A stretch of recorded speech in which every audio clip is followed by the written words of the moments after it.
Peace. I am Energy Master Allah, aka the Emma, and I should start off by saying the views and opinions expressed in this broadcast are strictly those of myself and do not necessarily reflect the views and opinions of any associated brands or figures or institutions. I should also say, remember,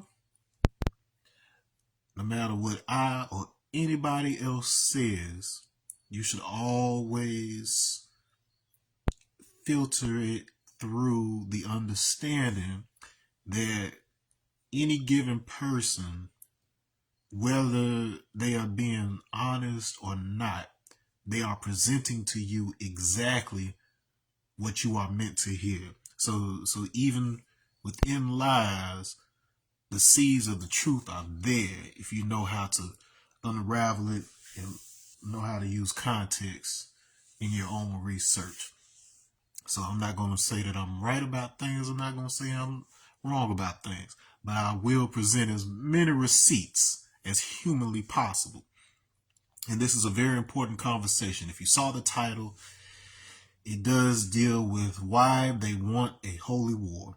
So by now, if you've been on the internet and if you've been, looking into what's going on with the conflict of Iran, you may or may not have heard whispers that a large motivation for what's going on does involve a meeting of ideology in the form of what they call Christian Zionism, as well as the motivations by the Israeli government. Now, this I'm neither confirming nor denying these things. I'm just letting you know what they're saying. And so what is being said is that you basically have these religious factions who are hell bent on confirming biblical prophecy. Part of the reason being because there's two sides to the coin there. So on one end, their dominion, their perceived power, all of these things are hinging on the fact that they've made significant efforts throughout the centuries to make the Bible material to be able to have and control ownership over things and objects that solidify their rule legally. So in other words, if you take stories, and I'm not saying this is or isn't what happened, but I'm just letting you know, if you take stories and you create actual objects associated with those stories and you let enough time pass, it is easy for a fable, a story, or oral tradition that is intended to embed deeper spiritual and technological know-how, and then turn it into a proof, quote unquote, of superiority over other people and the right to rule over other people. So this is essentially what we are in the middle of, where you have these groups who, in order for their power to be maintained, they need to convince you that they're right. And they will go to the extent of even, some are even saying creating AI, holograms, different things of that nature, so that they could stage, any number of crazy things just to confirm these prophecies. But if you know anything about us, the ones who wear this will tell you straight up, God is the Asiatic black man, the original people of planet Earth. Pretty much the ones that are running the program, but in order for that not to wind up in the field of dogma and it's just my opinion versus yours, we gotta show some receipts. So I'm as Energy Master Allah manifesting and showing the truth of Allah, I have to place the burden on myself to make sure that you have the necessary keys and information. Why is it so crucial now? Why is this stuff coming out now? It's a combination of things. One, a lot of people are just starting to decode the keys, but we've had them all along. And then two, why it's important is because, like I said, they're trying to make the holy war real, but the Armageddon is never inevitable. In every single tradition, every single culture, there's always some kind of,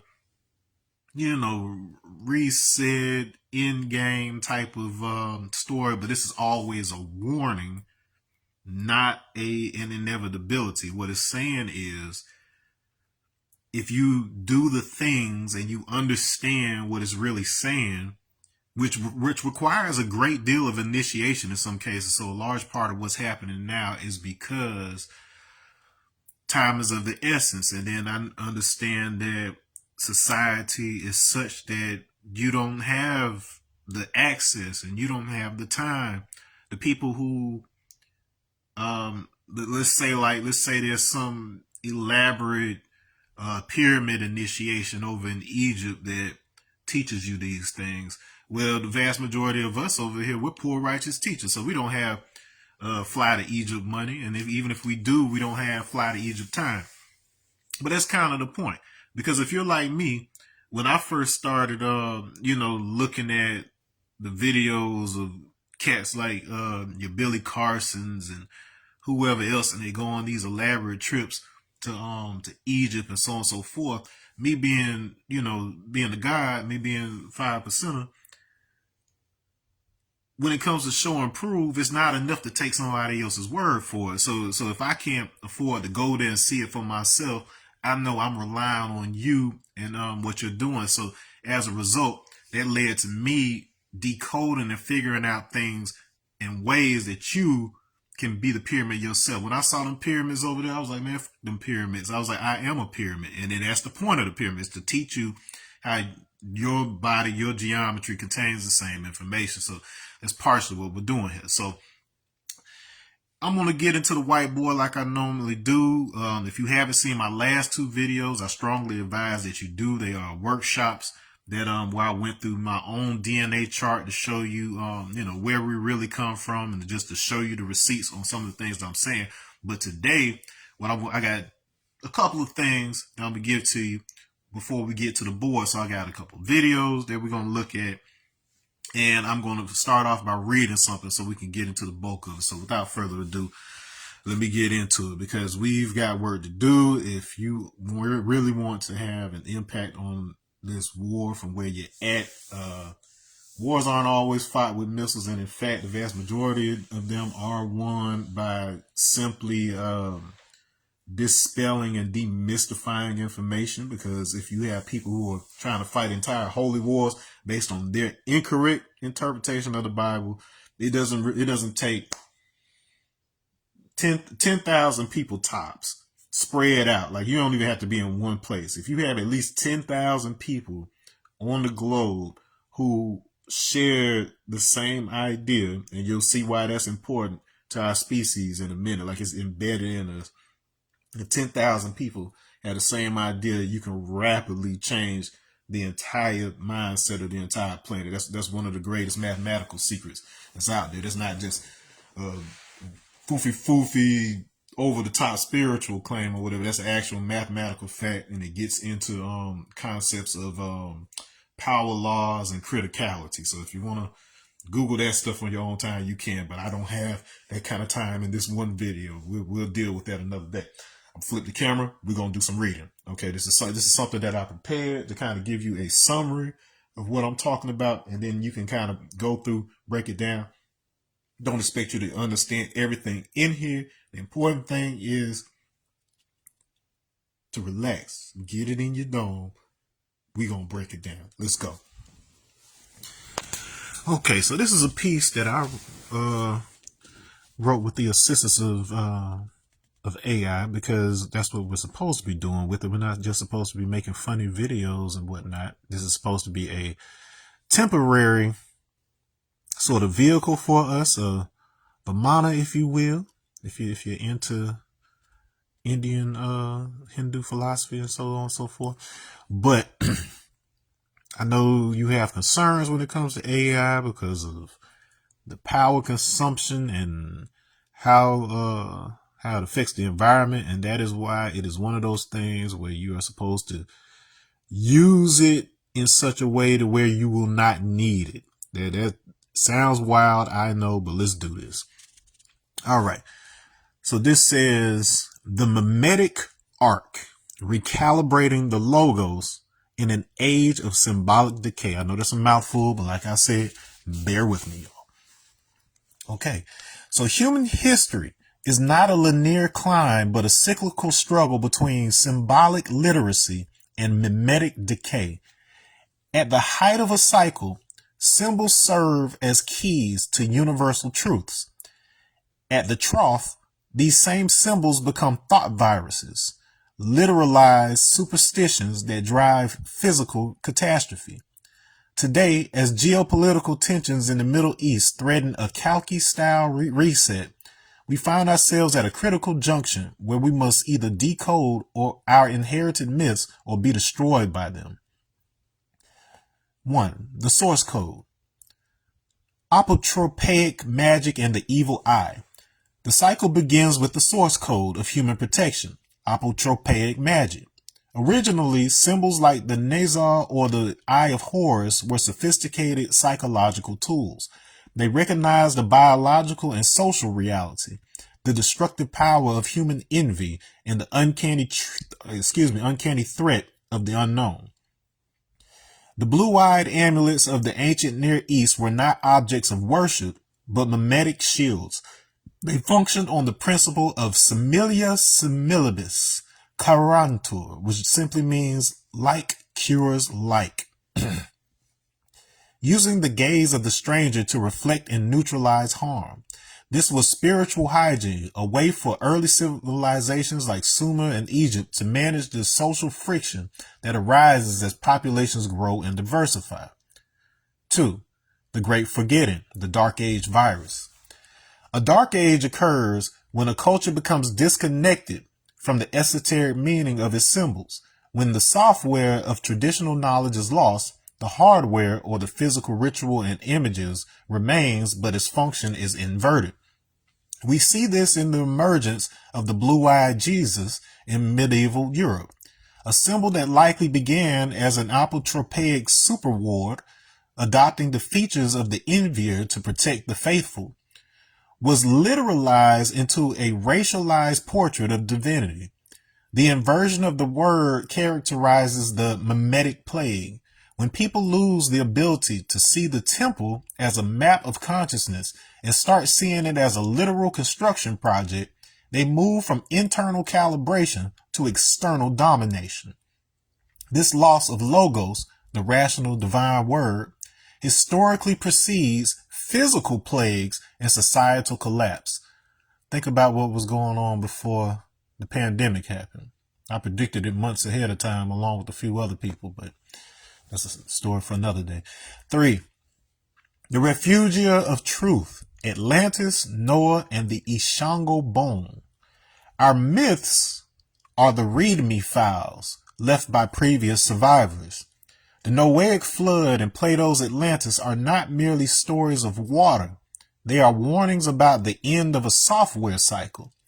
Atlantis represents a civilization that reached a technological peak but suffered a total mimetic collapse.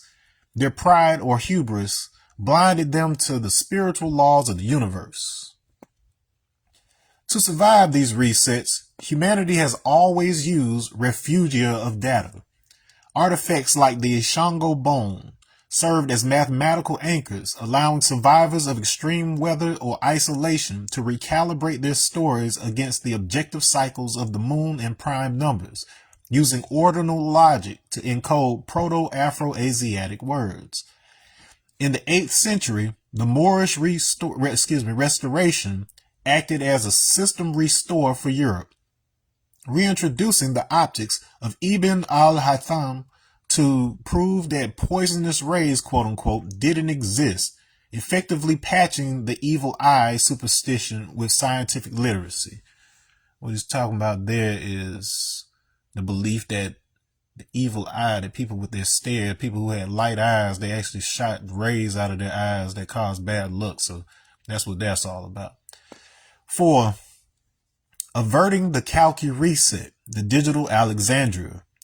Today, the world stands at the precipice of another great reset. The conflict involving Iran, Israel, and the West is fueled by a prophetic literalism, a belief that we must physically trigger end-time scripts found in the Bible and the Quran. This is the ultimate thought virus, the attempt to force a spiritual metaphor into a nuclear reality. To avert this Kalki or final age destruction, a mimetic intervention is required. Reclaiming the esoteric, we must move from the literal to the analogical. So analog plus logical. The third temple must be understood as the restoration of human cognitive harmony, not a building that requires the destruction of a neighboring mosque. The digital ark. We must use the internet as Alexandria and AI as tools for rapid recalibration. Just as the Shukla Yajurveda was quote-unquote vomited up to clear away corrupted versions, we must use our access to global archives to strip away the colonial and literalist patches that have obscured the original logos. Universal constants. We must return to the Shango constants, science, mathematics, and the shared biological reality of our gaze to find common ground that precedes our religious software. The cycle is speeding up.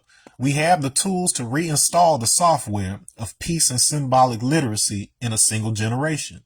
If we fail to decode the word, we will continue to be ridden by it. Straight into the catastrophe our ancestors tried so hard to warn us about.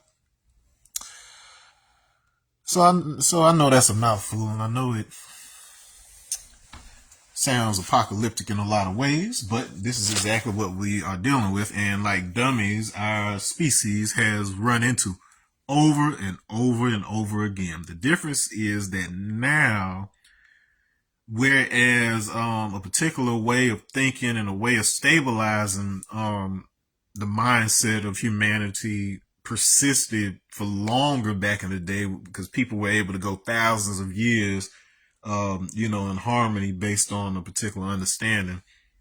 Now, we hardly go minutes because of the way that the internet is. It has become both the quickest way to spread useful information, and it has become the quickest way in human history to spread bullshit.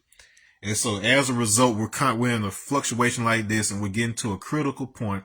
So when it takes time, when we get thousands of years, you got waves like this, like it goes up and then it goes down, nice and slow.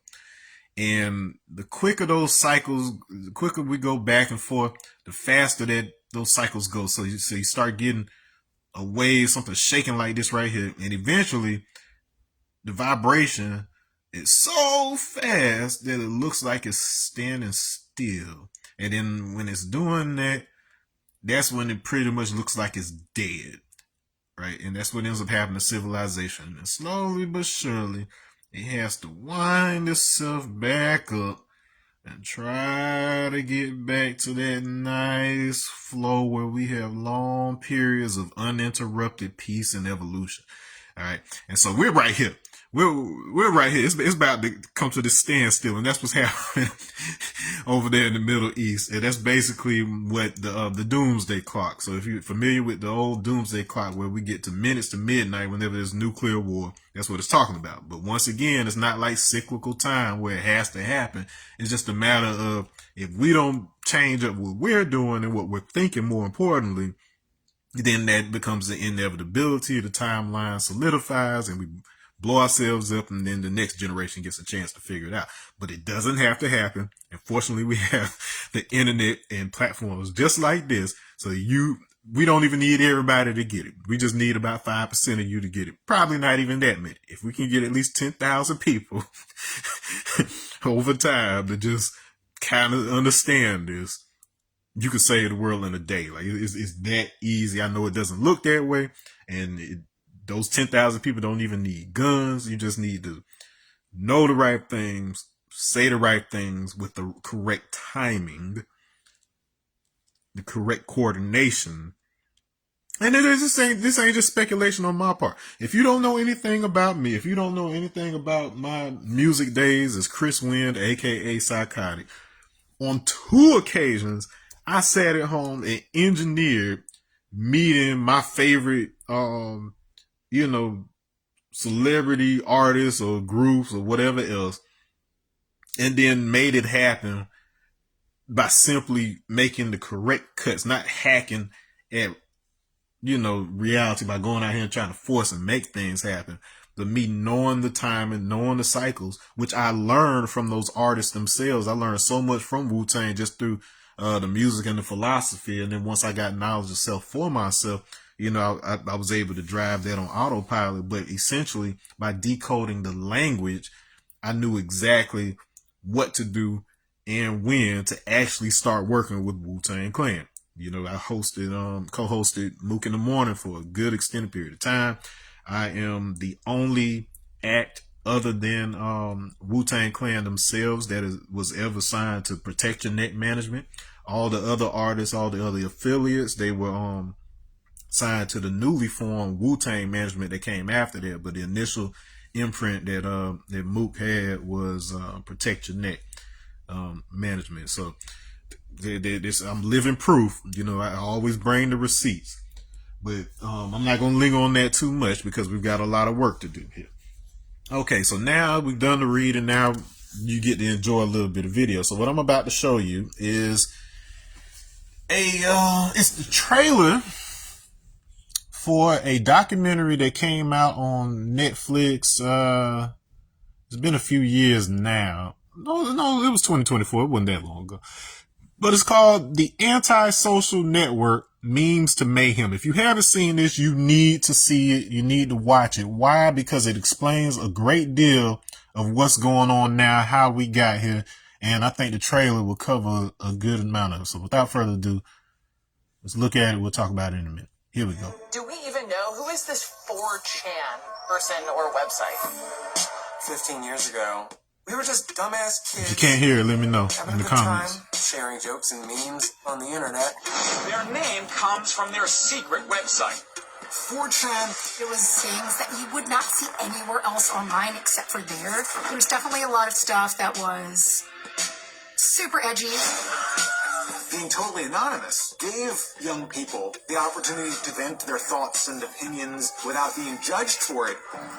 You just wanted another hit. Viral imagery blasting in your eyeballs. You didn't want the party to stop. We started something and never intended it for it to end up this way. It did start to shift to people actually like trolling in real life. If something drew the ire of Anonymous, it suffered. Hello, leaders of Scientology. Anonymous has decided that your organization should be destroyed. What drives user base numbers and revenue is anger. So Facebook or Twitter is making more money as users are getting angrier. As the internet gets 4chanified, it's easier than ever to make really dark, disgusting, or screwed up things. And they can let it spawn in that environment until it spreads everywhere. We've all participated in undermining reality, but we never wanted things to turn into a living cartoon. Spread the information. That's what QAnon asks us to do. This never happened in the history of the world. And it's all happening because of the internet. Okay. So, I kid you not. Now, I don't care what reasons you want to, align it with, associate it with, or whatever. Trump won his first term based on something that started as a joke on 4chan. So if you're not familiar with 4chan, before we had all the social networks and stuff that we had now, of course you had message board based stuff, and there's two type of internet users that came up with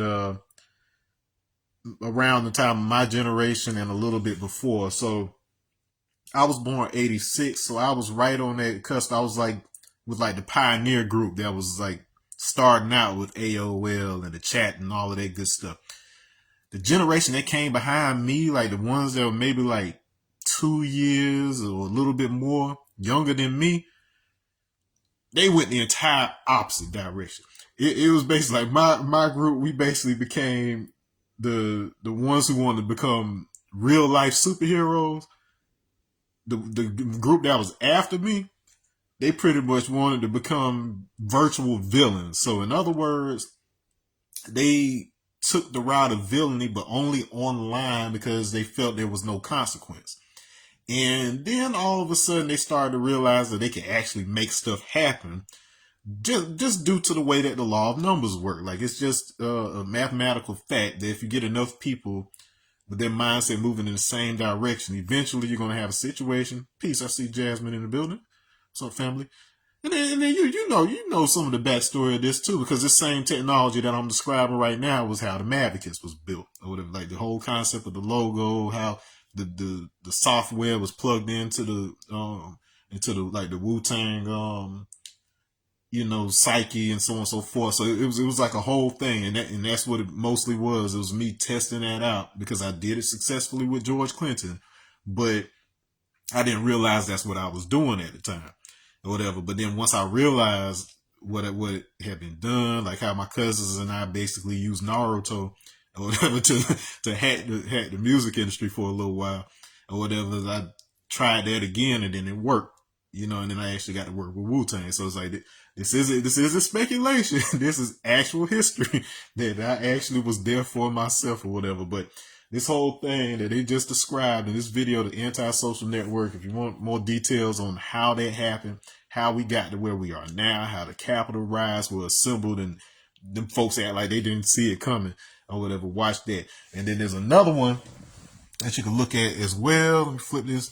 Is called You Can't Kill Meme. It's a little bit older, and it's actually the first such documentary that I had seen, and how I was introduced to the concept of mimetics and how this is better known by the new age generation and all them folks as something called chaos magic. And so in the document I just read, I briefly describe something called apotropaic magic. It is basically just the concept of creating something that reflects something back at it. So it's like, so the reason that you saw all of these different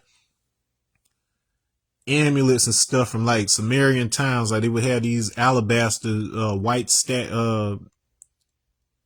amulets / figurines with blue eyes. It was not because they were worshiping white people with blue eyes. It was not because the people of that place or time were all white with blue eyes. In fact, most people in the ancient world were, I don't necessarily want to say scared of people with blue eyes and bright eyes so much as they thought that it was a bad omen, and they thought that people shot rays out of their eyes when they looked at you. So what you would do is you would create an effigy, or it's something similar to the concept of a voodoo doll, but not quite.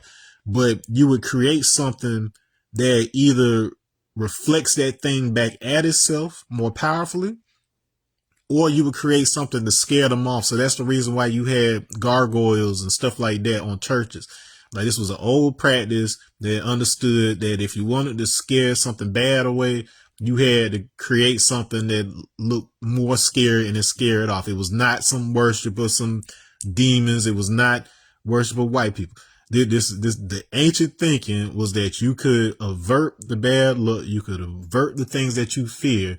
But it's the same concept behind Halloween. The point of dressing up on Halloween is that you dress up as the things that you're scared of so that you could ward it off. But what it's really doing is it's having an internal programming effect of yourself to where you're walking in that thing's shoes. You're no longer afraid of it because you've become it. You've walked a mile in the shoes, and when you're done, you can take those shoes off. You don't have to be that thing.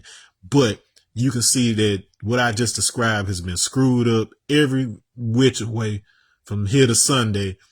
And this is where we are. So without further ado, let's get into this board.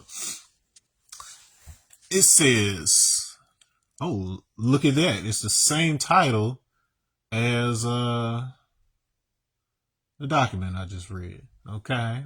So this one is called the Mimetic Ark, Recalibrating the Logos in an Age of Symbolic Decay. And I'm going to break down some of that stuff because I know, hey, y'all are casual internet watchers. Some of y'all don't know some of this vocabulary. Unless, of course, you've been watching my videos and you have a copy of The Leopard in the Mirror, Canticle of the Mutant Guardian, available on Amazon.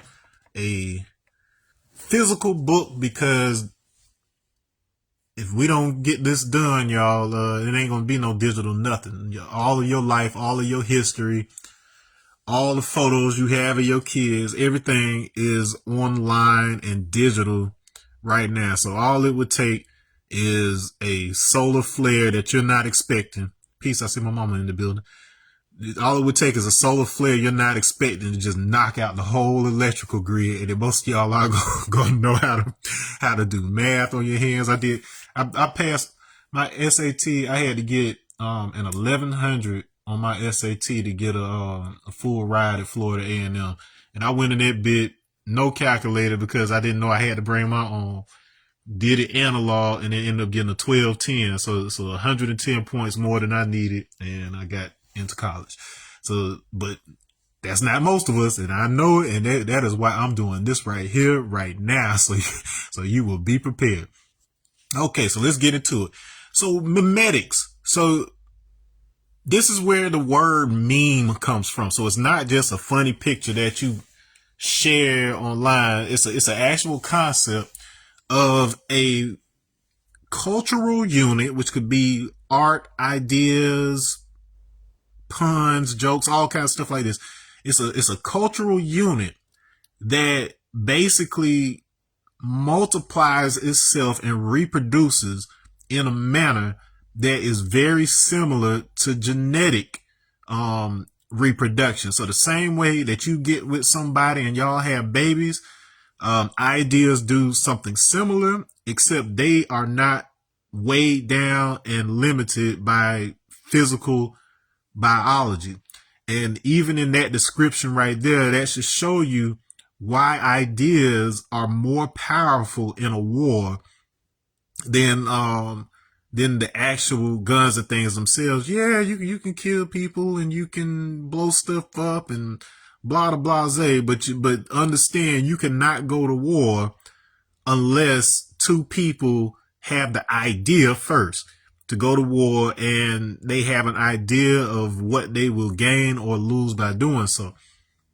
And in this particular case, why they keep saying that we're in the midst of an illegal war, which technically it isn't. They're just good at finding loopholes. The problem is, as long as you don't actually say it's a war, and you'll notice this, like look back through recent history. As long as you don't say it's a war, you can go and blow stuff up under the guise of saying we're trying to stop a conflict from happening. So all the different laws, the Geneva Conventions, just all the different stuff that you would have to do as a courtesy, like if you were in a war, and the rules that you would have, these people are basically circumventing those things by standing on the idea that they're not really at war. So keep that in mind. Okay, so mimesis. So this mimetic mimesis. This is a Greek word that basically means simulation. So when the movie The Matrix came out, one of the biggest fears of the author Baudrillard, he's a French author who put out a book called Simulation and Simulacra back in 1981, the same year that the Twin Towers were built. And he basically predicted 20 years in advance the the 9/11 attacks in a sense. And this book actually appears in one of the early scenes of the Matrix film, where Neo is, you know, he's still in his apartment, he's still a hacker, and the guy comes to pick up the disc that he purchased from him. And Neo, he had the disc hidden in a hollowed out copy of this book. So if you want to catch that Easter egg next time you watch that film, that's it. But the point is, that book being hollowed out the way it is the entire meaning of the movie. The book itself is a simulation of the actual book that is instead being used as a container for a digital copy of information that Neo was using in order to illegally make some money. So in other words, if you take a holy book, if you take something like Christianity, or you take something like Islam, and you take their central scripture, and you instead use the technology embedded, encoded in the form of metaphor, and you give people the physical version of it, so you give them stories and you have them take it literal, you could keep them preoccupied and distracted and as recipients of the effects of that technology while you use the actual technology. Now, the fear that Baudrillard had when it came to the Matrix movie was that people were going to only understand simulation as it relates to computers, because computers were getting popular. They were more used. I know everybody and their mama has not just a computer, but a handheld computer in the form of a smartphone nowadays, and everybody has internet service. But at the turn of the millennium, at the beginning of the 2000s, it was not like that. Some people had internet, some people didn't. And if you did have internet, it wasn't the fastest. And so you could only do so much. You could only consume so much at a time. There wasn't a YouTube yet. There wasn't a Facebook yet. All of that happened basically like you had MySpace warming up, but Facebook and YouTube and all of that were just warming up around 2005, 2006 when I went off to college. So if we had had all that mess back in high school, I don't even know if I would have graduated. I probably would have dropped out of school and had a million fans on online with my music or something. I don't know. But okay, so Mimesis, this concept of simulation. Now, they have trouble once again moving past the Greek and sometimes Proto-Indo-European roots of words. But by me having knowledge of both that and specific African dialects, I can tell you that this concept of mean is associated with the word Mumuo from Igbo. All right, now there's a different interpretation. So in Igbo, it basically means spirit, and you can also use the word aka, which means hand, because it's an understanding that spirit is not non-physical, is an extension of the physical, but it is the subtle aspect of it. And then we come here to Sotho, where it's dialect. Now, it may seem on the surface that they're saying two different things, but spirit is the same, basically the same concept as Akasha. So you probably heard of Akashic records, and you know that it is a vibratory record of everything that's ever happened. But how does it do that? Why does it do it? So on and so forth.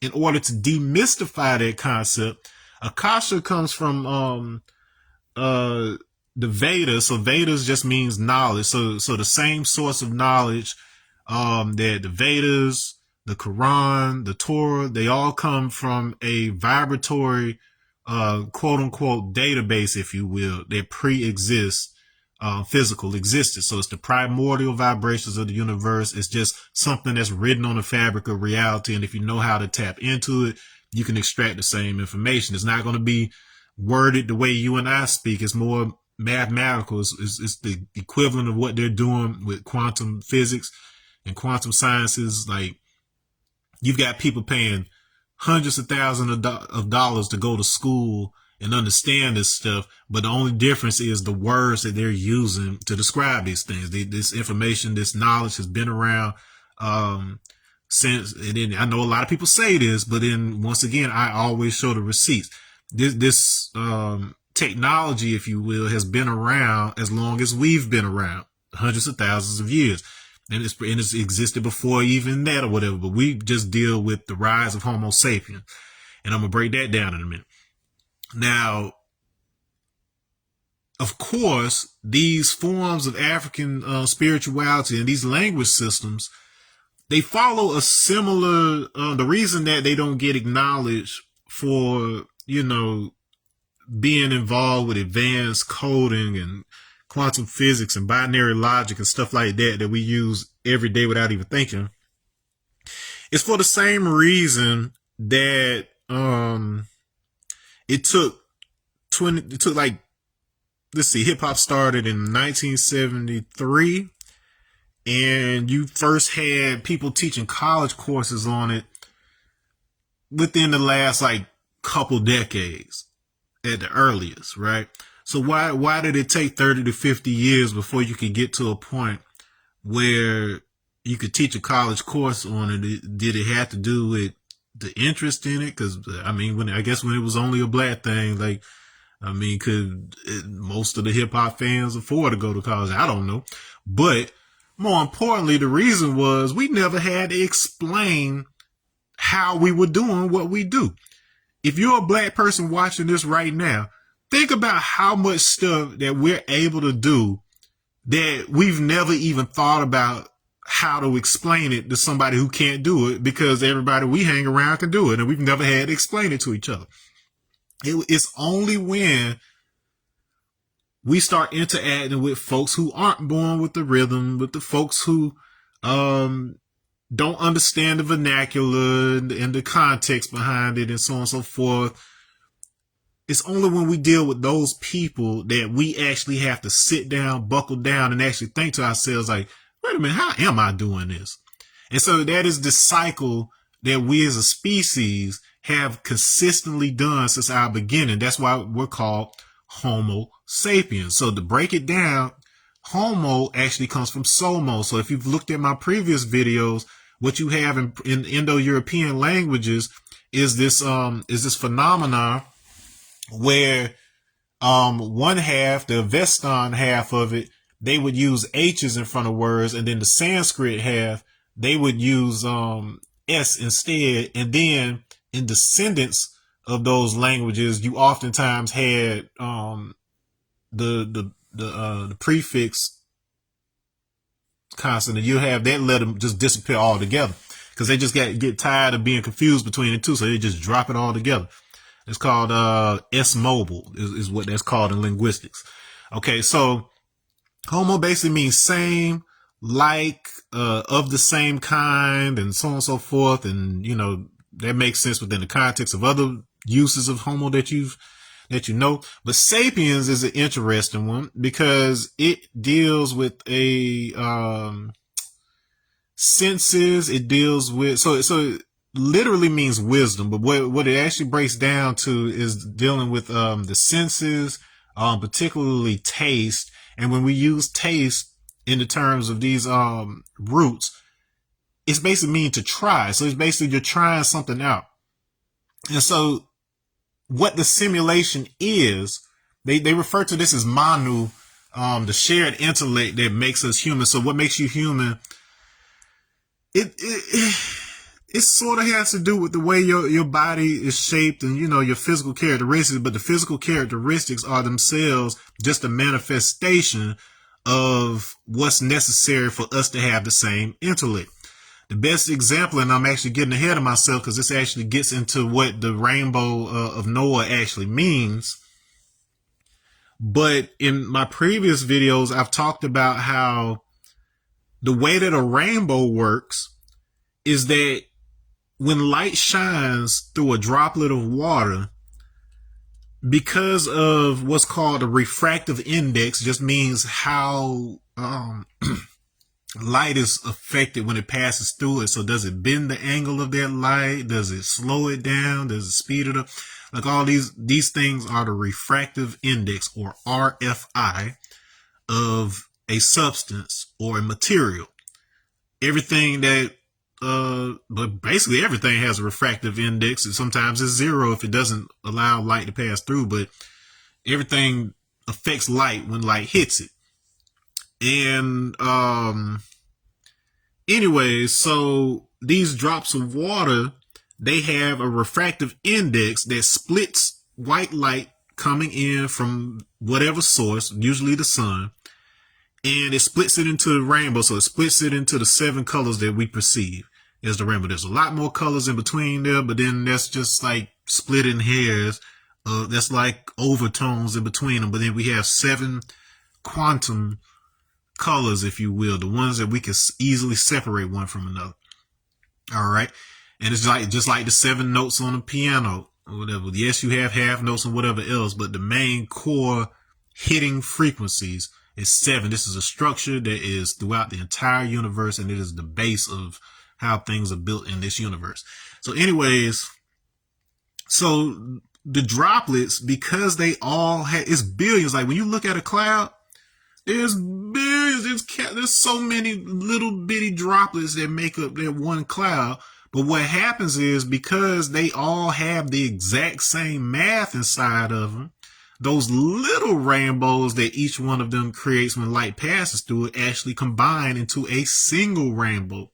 So whereas the rainbow will always appear like you would expect a rainbow to appear, regardless of what angle you look at it from, even though you and I, it looks like we're seeing the exact same rainbow, we're seeing an entirely different set of drops that are configuring that rainbow. And this is what's called a hologram. So if you actually understand what a hologram is on that level, just like what I said with the Matrix versus the book that is largely based on, you can separate the concepts associated with actual physical computers and technology from it, and you can start to understand how the exact same technology is embedded in language itself, because that is the one thing that you and I all have in common. This is our common sense, is the sense of the ability to observe something and then verbalize that thing. The ability to convert our thoughts in our heads into spoken vibration. If the sound I make with my mouth matches the frequency of an object, that object will respond by shaking.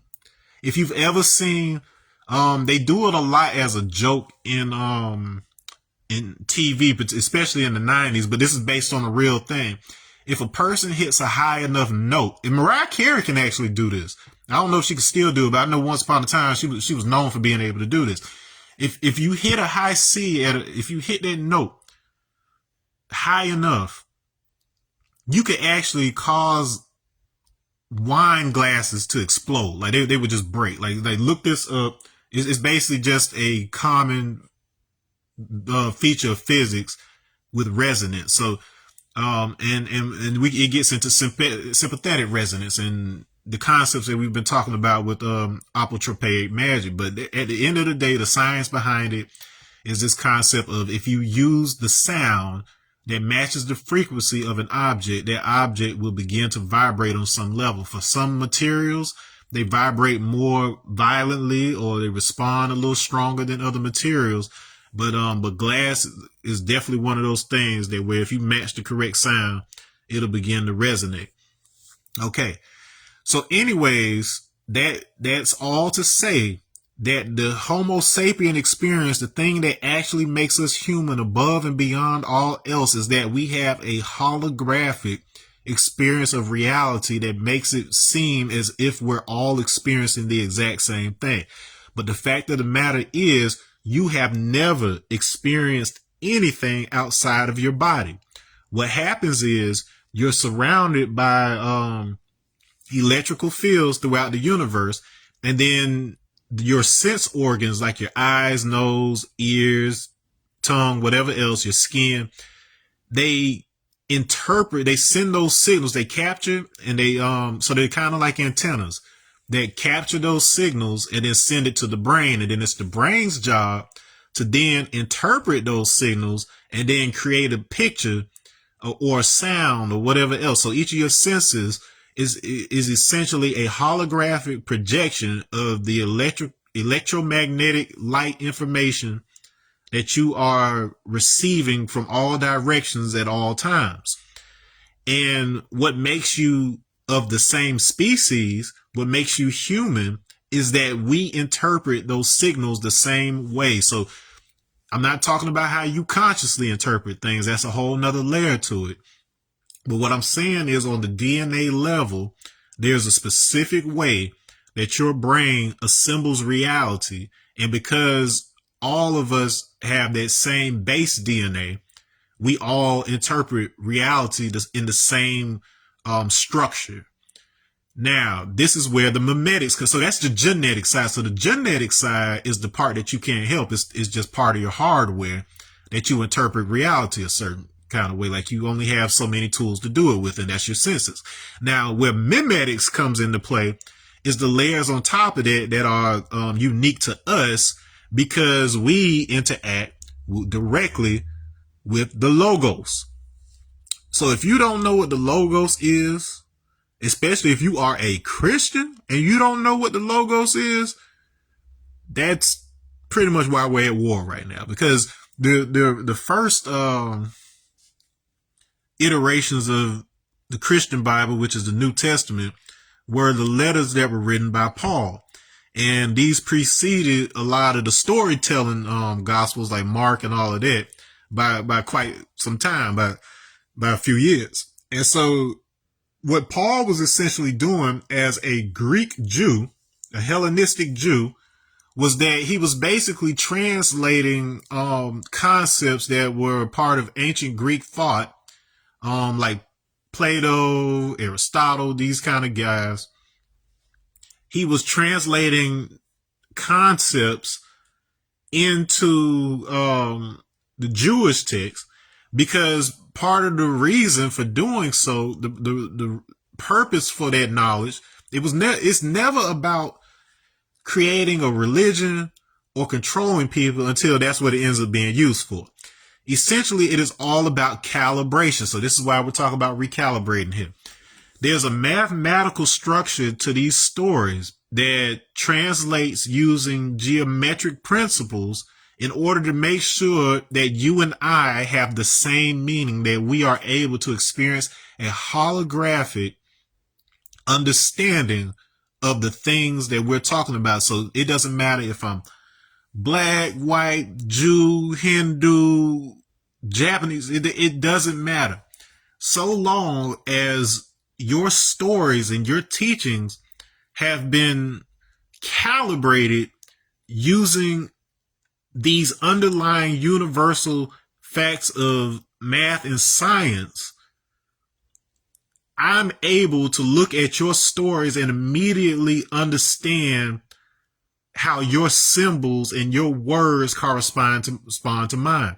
On a deeper level, like what I do with phonemes and etymology and stuff of that nature, when you break it down to these roots of the words, it's easier for you to make those connections. Because I guarantee you, Western scholars, because they won't even touch African dialects from Niger Congo, the Bantu families, all of these word rules and phonemes, that stem from and help to inform the Egyptian hieroglyphs and things of that nature. Because they won't even touch that stuff half the time, they wouldn't tell you what I'm telling you right now, because they don't know it. They don't know about the concept of Momuo and Odinala, and the context behind it. Now, Homo sapiens, so the only thing that separates you from the other homos like Neanderthals and Denisovan is that we had a common sense, which is the sense to be able to imitate something and be able to translate it into language so that the word, the meme can propagate itself. Now you'll see I also noted this Yoruba word right here, Omo. Now this is typically translated as sun, and if you look on my Facebook profile, you'll see that for the nickname or side name is Umo Ogun. And so this whole concept of the son of, even when it comes to Jesus with the son of God, that concept isn't describing necessarily. Now, the concept of biological son is a paternal lineage when you're talking about physicality, but before physicality, you have spirituality, which is in itself simulation, if you will. So it's basically a reality that has not yet crystallized into physical form.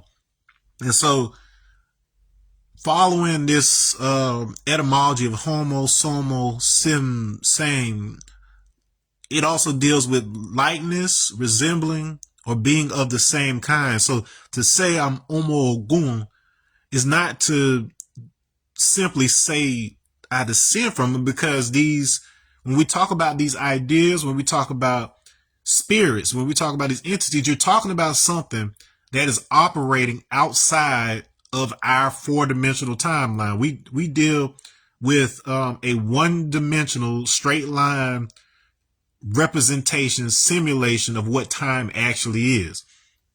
Time is recurring. Time folds in on itself. Time is happening all at the same time. So past, present, future, all of that is one thing.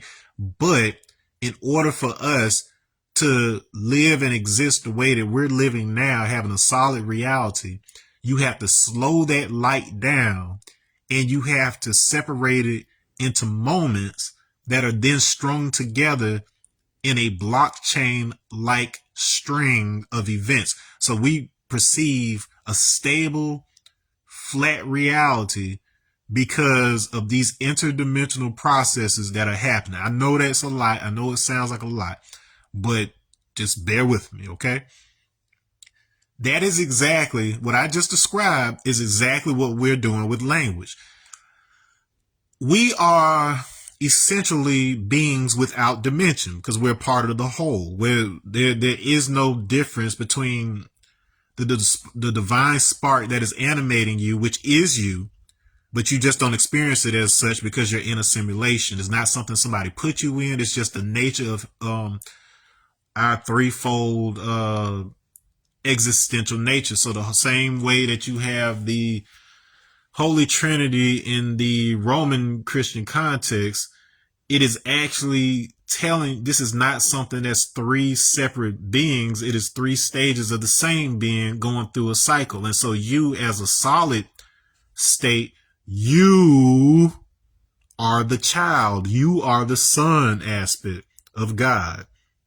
So we are all, so in that sense, we are all sons of God or whatever. It does not mean that you are a boy. It does not immediately mean that you are of biological lineage, even though there's an aspect to that as well. What it's saying is you are of the same kind or whatever. You are, you have the same cycles. You have the same math that's programming your, limitations. And then when I say limitations, I'm not saying that it's something external that's stopping you from doing things. What I'm saying is, because you are a non-dimensional being, you have no form and you have no separation of experience. It's just like everything's happening at one time. And if everything's happening at one time, to you, it's like it's nothing happening. And so when you're in that state, that's pretty much what we would call death. But the fact of the matter is, going back to these concepts up here that I was talking about with spirit, Akasha is the unmanifest potential, which can be thought of as the essence or substance that carries sound. The only attribute of Akasha, which also means space, sky, or atmosphere. So we're not talking about the blue dome over your head. We're talking about the substance of space itself that is non-interactive with your physical experience of reality. It instead differentiates itself into the four classical elements, which are fire, earth, air, and water, and not just the literal manifestations of those things, but the ideological meme essence of those things. So when we're talking about fire, water, earth, and air, we're talking about fire is the will, your free will, your ability to control and manipulate things in the physical world. When we're talking about water, we're talking about the animating force. So it's that part from the collective spirit, the one spirit, the great spirit. It's your drop of the water that allows you to experience your water uniquely from somebody else's water. But it's all the same water at the end of the day. It all has the same refractive index, quote unquote. When we talk about air, we're talking about intellect and communication. It is the bridge between, quote unquote, heaven and earth, which is to say, your ability to produce vibration is the connection between the mimetic / spiritual space and the physical reality. So in other words, the way that we move between the physical and the spiritual world is essentially a matter of geometric transformation. It just means, how do I need to arrange my existence so that I can perceive myself in one of these states or the other?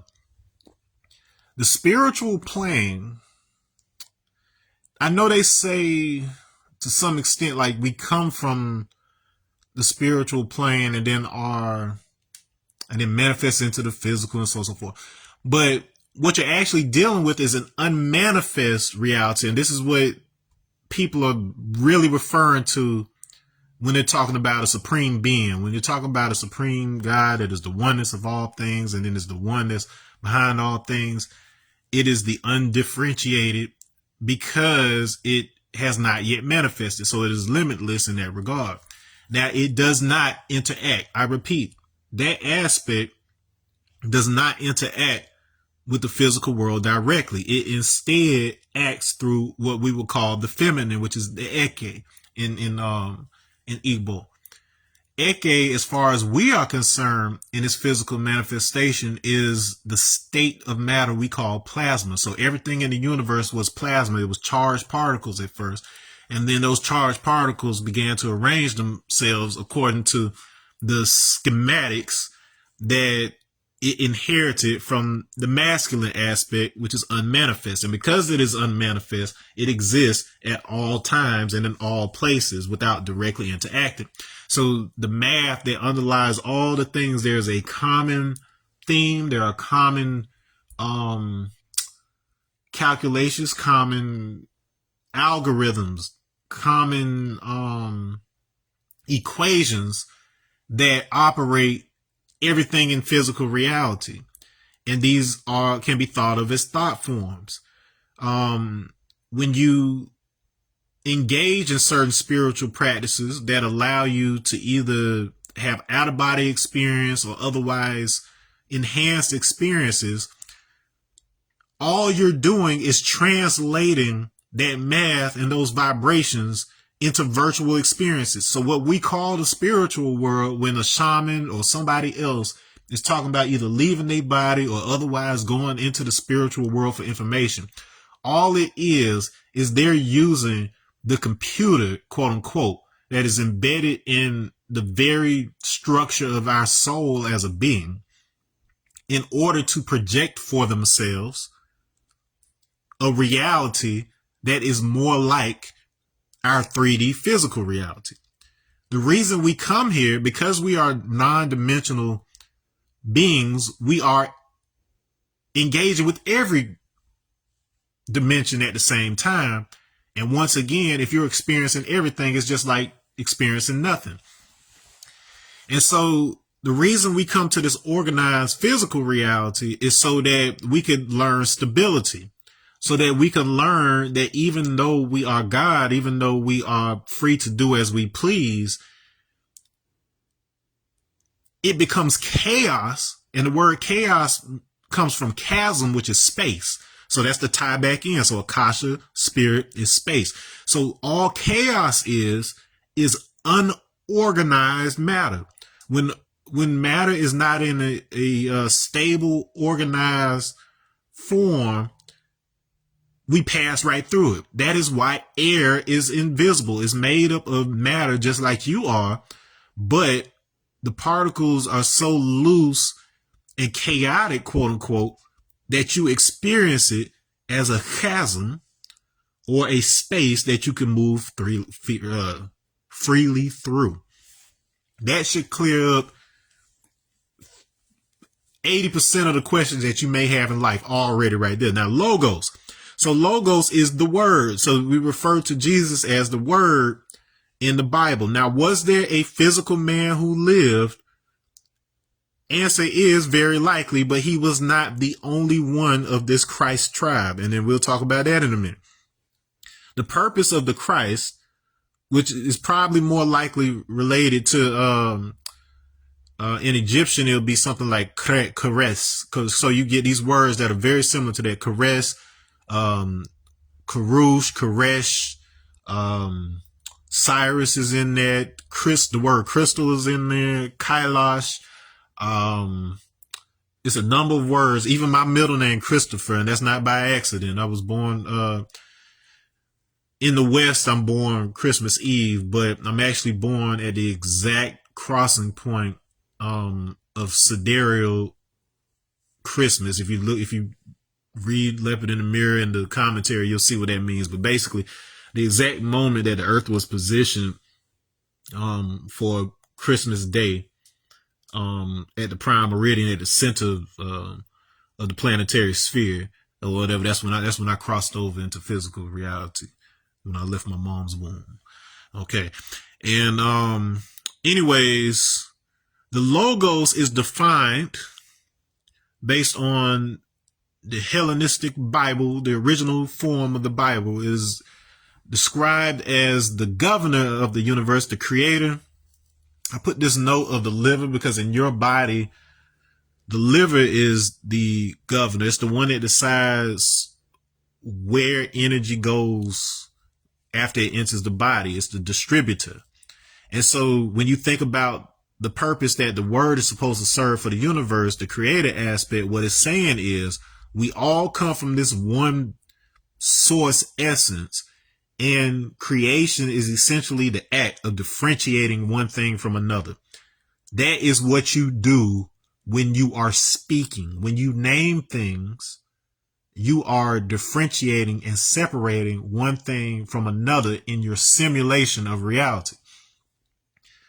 Yahweh, or the word Hashem, which is another word that is used for God, comes from the same root as Shem. Like when we talk about the Semites. So remember, we got this simulation. Semite means name. Okay. And then remember, we got dialect, speech involved in there. To name something is to simulate it. So instead of you having to carry that thing around, instead of me having to carry the book around, I can carry with me the word book, and I can speak that to somebody else, and they are able to simulate a book in their mind. So we are simulation making machines. So the matrix is not something that is outside of you. It is something that is inside of you, and it is built and controlled by you, so long as you are aware that you are the one that is doing it. If you are unaware of the programs that are running your life, you instead get run by them. And this is not some arbitrary passive thing. It guides evolution based on the thoughts that we have about who we can interact with, who we can't interact with, where we should have land, like Israel should be in this particular place and this particular people should own it. Based on these ideas and getting people to agree with those ideas, you then have what you need in order to make those things a reality. So plenty of these things that you have certain people staking claim to, these are not things that are to be claimed by anybody because they exist solely in the realm of ideas and language. However, the same way that a pharmaceutical company cannot own a remedy that comes from nature, the same process is applied such that that same pharmaceutical company is given 9 years where it can freely develop a patent on a simulation of that plant. If they can recreate the structure in a lab and change it slightly to where it still kind of works and still kind of has the effect that you want, but it's not exactly like the real thing, they can get a patent for it and they can own that. Now, the problem with that is that changing any part of that formula of that thing is the equivalent of removing a spoke from a wheel. Yes, that wheel may continue to roll for an extended period of time, but eventually it breaks down. And that is why you have all those side effects. Every single drug that you see, the popular drugs that pop up on TV, they always have these commercials that you know, solving somebody's problem, making them happy that they're taking it. Then you have a little man that speaks fast at the end of the commercial who is reading off all these different side effects, blah, blah, blah, blah, blah, blah, blah, blah. And then a few years later, if you're staying up late at night, you see one of these infomercials by some attorneys or somebody like this, or you're watching your judge shows, you're watching Judge Lauren Lake or whoever's on there. And in between commercials, they always selling you something like, did you take a rim fan and then a few months later your whole arm fell off? Well, you might be entitled to compensation. Call this number if you or a family member has been affected. You always have that because that is the life cycle. So they have this 9-year life cycle where they don't have any liability. They run tests and they put the stuff out, and then they sell as much of it as they can before things go bad. And then the patent basically goes on the market for the public. So now they can make generic drugs. So that's why after a while, you'll always see generic versions. Like, I'm pretty sure once upon a time, ibuprofen or Tylenol, whatever it may be, these things had patents, and they were the only company that was allowed to, you know, sell that stuff. So they could, you know, you had to have a prescription for stuff. But now you could just go walk into a drugstore. They don't even have it locked up. You can just take it up to the counter, and as long as you don't have little baby hands that can't get through the child safety proof or whatever, then you know you can buy it. Okay, but I say all that to say that this is what you are doing with language. So your language, even when it is correct, it deteriorates over time, unless, of course, you have a system of math and geometry. The word gematria, which you may be familiar with if you're familiar with Hebrew Kabbalah, simply means geometry, and geometry itself means measure of the earth. Like I explained just a minute ago. Oh, I didn't get the earth. So I explained fire, air, and water. But earth as an element in classical thinking is referring to the solid, the matter, the structure of something. So matter goes through all these stages, but the solid stage, the one we associate with a physical Jesus, is the earth. Okay. Now, the earth is also associated with the cube. So each one of those platonic elements also has a platonic solid, which is just the 3D shapes that you play with as blocks for the most part. And fire is associated with the tetrahedron. That is a 4-faced triangle-like pyramid. Water is associated with the icosahedron, which is a figure that is made up of 20 triangles. Air is associated with the octahedron. It is an 8-faced diamond-like object that you're familiar with if you see it. And then the cube, which you are probably the most familiar with. It's the 6-sided, 6-faced square object that boxes are made out of. Okay, and an interesting fact, the lattice or the structure of diamonds is the tetrahedron. So that triangular pyramid shape, the carbon that is in diamonds arranges itself into that, into a repeating pattern of those tetrahedra. And that is what essentially allows light to pass through it. So it is clear because of tetrahedrons. So if the tetrahedron, even on the chemical level, is what makes things clear, you would expect that a tetrahedron would do the same thing for language. Now, if you are one of those holdouts who has not yet gotten yourself a copy of The Leopard in the Mirror, once you get past the software, which is the poem, that's basically equipping you with all of the relationships and the mimetic tools that you need. Yeah, it's not just a story. It's not just me wanting to write something fancy. This is actually software I'm giving to you. Now, if you come back here to the commentary, you've got this elaborate figure where you see like the arrows pointing northeast, southwest. It looks like a little bird lady down here and a little elk man or dragon man or something like this. And it looks like you got these guys in samurai armor. All of that came about because I put the letters for A. So I've got the Greco-Roman, Latin. Let me see if it'll. There you go. So we got the A from our language, from our alphabet, which evolved from Phoenician. We've got the Hebrew Aleph, which is their A. And you've got the Arabic Aleph, which is their A.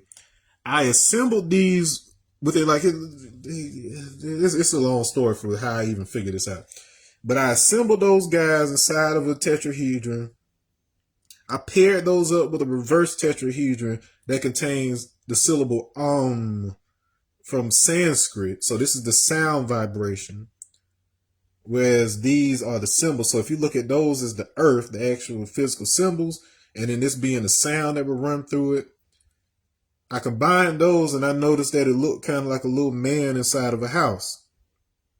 And it looked like he was either looking in a mirror where a snake was at or something. I don't know what it looked like to me at first, but I just called him the man in the house. And when you put those figures together, it forms the Merkaba. So if you know anything about spirituality and sacred geometry, you know very well what that is. Now, these 6 points of it is not just a Jewish symbol. And in fact, they would not use the hexagram in Judaism for the longest time because they felt like it was a pagan symbol. But when Zionism started to rise and they were talking about creating their own Israel, which didn't happen until about 1948, they started adopting this symbol for it, but it has nothing to do with them. It's more associated with Saturn, and Saturn is associated with the rings, and there's secret knowledge associated with that. But even though you have people who have totally screwed that up and made it something evil and of control, that is not what it's for, and it's not its intention. But they make sure that you are scared of it for the same reason that those apotropaic magic symbols are created. And then you'll see how even we as black people use those same methods to avoid having to fight wars. So we would have myths, and that's when we get into the phone thing in a minute. And I'm gonna get there in a second. But basically there are certain persistent superstitions and stereotypes about black people. The most important one for this conversation being cannibalism. And in fact, the reason why Ryan Coogler's films are probably the most important for today is that he actually puts all of this that I'm talking about in the films. And so if you remember the scene where Ross, where he speaks when they go to request help from the Jabari tribe in the first Black Panther film, or whatever, remember he says, if you know, he tells me, if you speak again, I'll feed you to my children. And then they all laugh because they're vegetarians. And so that exact same sort of thing is exactly why the West, for a large part of U.S. history, why they thought we were cannibals and so on and so forth. And in fact, a large part of that is the reason why they didn't enter the African interior. So yes, they couldn't resist malaria the way that we did, because we have adaptations for that due to, you know, the same thing that gives us sickle cell here. But aside from them not being able to, you know, have immunity to our germs and our insects and whatever else, they were also afraid because of stories that we told them. Even to this day, the whole UFO phenomenon, it's not that it doesn't exist. It's just that it's not what you think it is at all. A lot of it, especially with the Dogon stuff, is stories that our elders told the European visitors so that they wouldn't know the underlying science behind it. These people were extremely fascinated by how these Dogon, peace Sharon, thanks for joining. The reason that they wanted to know how the Dogon could possibly understand and know about the Sirius star system and these structures and time cycles and all of this stuff. It's nothing peculiar to the Dogon. This was a continent-wide sort of thing. Each of us had different ways of explaining it, and then most of that knowledge was disseminated up and down the Nile Valley by the Bantu migrations. And then while the Bantu migrations are typically only thought of as, you know, the past like 4,000 years, that's just a name that they slapped on the group who has had many names and has been around and been part of, you know, Africa since the beginning of Homo sapien. Okay. But case in point, that's just stuff we tell y'all. We tell y'all boogeyman stories. And this is not something that only happened over there. We did the exact same thing over here in the States to protect ourselves. And then this is the root of this conversation, because wars, once again, are not necessarily won by the people that you see out front who have the bombs and the missiles. In fact, perfect example, in World War II, the U.S. and Britain took advantage of Nazi superstition to make them afraid of, I think it had something to do with angels. It was something that they did. They spread rumors first, and then they did some like simple, you know, trickery here, there, whatever, to make them think that some kind of holy or celestial retribution was coming for them. And this actually helped them win what seemed like impossible conflicts. So what you're dealing with in the Middle East right now is a battle of ideologies, because of the thing. This not war only works because each side so blindly believes the doctrines and dogma, not just of their religion, but of their leaders, because we all know the whole Trump dogma or whatever. And then this is one of the reasons you need to look at that Anti-Social Network Memes to Mayhem documentary or whatever, to understand why we didn't let certain people and groups of people into the White House. Because if you don't know the underlying meanings behind things, if your fan base doesn't know the underlying meanings behind the symbols that you're using as part of a system, they're going to succumb and be consumed by superstition, dogma, and ignorance every single time. This is not something new. This has been happening time after time again, thousands and thousands of years. And the groups to which I belong are part of that continued lineage. In fact, my sensei is on here. So Sensei John, whether it's ever been explicitly stated or not, we are all initiates of the group, I guess you could call it, who has consistently throughout the ages shown up to clear up and clarify things. Like, all of the people I ended up training with and learning from was no accident. It is embedded in my blood, which I will show you in just a moment. And if you didn't see my DNA workshop in the last video, that gives you a lot of more insight. But that allows me to come over here to what is the Ark of the Covenant. You're probably saying to yourself, oh, Chris, energy. Like, who are you? How would you even know this? Because I'm not the only one who knows this. And in fact, anybody who is involved in one of these arts, you have the pieces, but we have to put each other's pieces together in order to fully understand it. So the symbols you see here are the Sumerian version. So this is associated with the Shabazz eagle. So the same Shabazz that they talk about in Tribe of Shabazz, when you talk about Nation of Islam, you're like, well, how on earth does Nation of Islam have anything to do with ancient Sumeria or whatever else? They've never said that, because that's not the point. That's not how the information was delivered to them. So from Japan to Tibet and wherever else, the quote unquote tribe of Christ, not the tribe of the Jesus that you, tribe of Christ included Muhammad, Krishna was part of it. Like, it's all the same lineage. And what it comes down to is this thing called YAP plus insertion. This is a genetic thing that happened going on 100,000 years ago or less, where a change happened in only a select few human beings, and this was necessary for us to become the Homo sapiens that we are today. This is, once again, this isn't speculation. This is a scientific fact. There are only 15%. So 15% of the population on the planet have this genetic feature. Everybody else on the planet is YAP negative. Okay.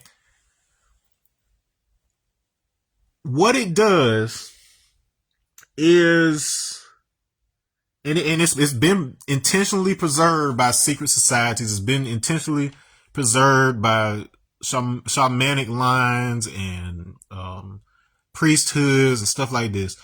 But essentially what it does is it kind of equips us with a specific meme set, if you will. So we have a specific set of, perfect example. Okay, so in all primates on the planet, there is a naturally, genetically supported fear of snakes. So it's an actual genetic development that causes any species as part of the primate line to have sharpened senses when they see wiggling things. Now, as far as our sciences have gotten so far, they only associate that with snakes. But in the olden times, in the African mystery traditions, whether it be the Dogon or Egyptian, whoever else, it was understood that the serpent represented word or membrane. So they understood the correlation between the vibration of a membrane, whether it be a drum that you're playing or it be your eardrum. They understood the correlation between that and speech, vibration. They understood cymatics, which is the art of sending sound through a metallic plate. And you put either sand or water on whatever else, but by sending that vibration through that thin layer, the particles will organize themselves in these highly ordered geometric patterns that we end up seeing as like mandalas and things of that nature. But that concept is itself embedded in our languages in Africa. So every stem that ended up becoming the vibratory and phonemic basis of every language on the planet was encoded with a certain mathematical system that allows us to be able to extract the quote unquote vibratory Torah, vibratory Veda, vibratory Quran that pre-existed creation. It allows us to back engineer the meanings of these texts so that we can correct it.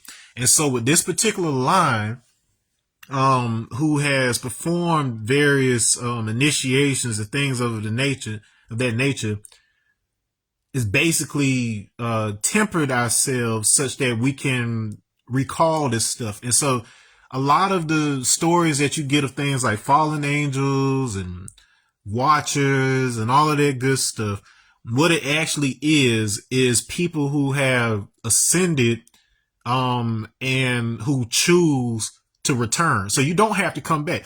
The point isn't to escape this place, but it is the point of figuring out how to come and go as you please.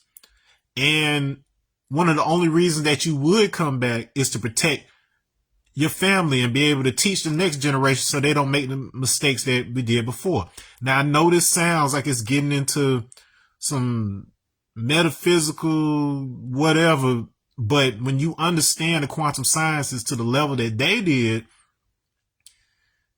it's not even that far-fetched a concept. However, it is easier to control people if you remove the mystical side of the traditions and then only leave them with the dogmatic side.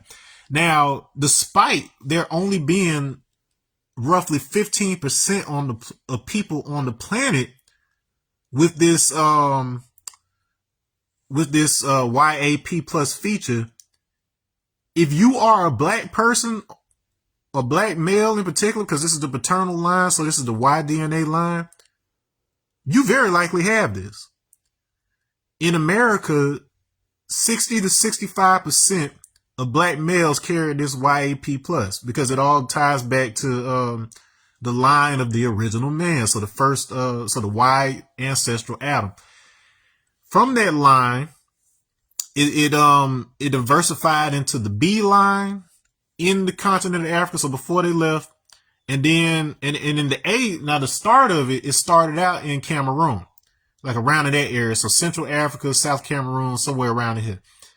And it evolved into B, then mutates into CF or CT, something like this.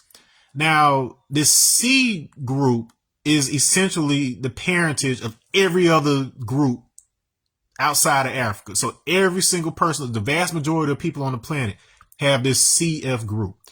Now, when that split apart and it diversified, you had the DE line. Now, the DE line, it owned the one that ended up with this YAP plus insertion. It went to specific places. It only exists like outside of Africa. Now, this DE group contributes to basically to most males in Africa. But outside of Africa, when it diverged into D and E, so E went back into Africa, D went to the Andaman Islands, which are off the south coast of India. So those black negrito, curly haired people who look just like Africans, the Jawara and the Onge, I think they're called. Those have that D. So 100% of them have that D. So they're part of this DEYP plus group. Some of that D also went to Tibet, where Mount Kailash is, where they said that Shiva Adiyogi. So it was a man who understood our connection to God, that we are one with the Supreme. Atman is Brahman, Jiva is Shiva. The first time that this was taught and that the way to connect with that was taught was around 13,000 BC when they say he showed up in Tibet. This is what they're talking about. They're talking about when this YAP plus tribe of Christ showed up there. They also ended up in Japan with the indigenous Jomon. This ends up becoming the Hozumi line of Shinto and Shugendo priests, from which we get the ninja traditions. So I know a lot of y'all think, well, like I know you grew up with Ninja Turtles and Wu-Tang Clan and blah, blah, blah, Zay, but Chris, like, well, how did you end up in ninja stuff when you were younger? Ninjutsu made its way to America by way of the interaction between Japanese sailors and black men who were working on the Panama Canal. Now, during those times, they first attempted to teach martial arts, Japanese martial arts, to the other people who were living in, we'll call them the quote unquote white Panamanians, because they have a white black dynamic down there too. And those people felt that the Japanese arts were barbaric, so they didn't want to have anything to do with it.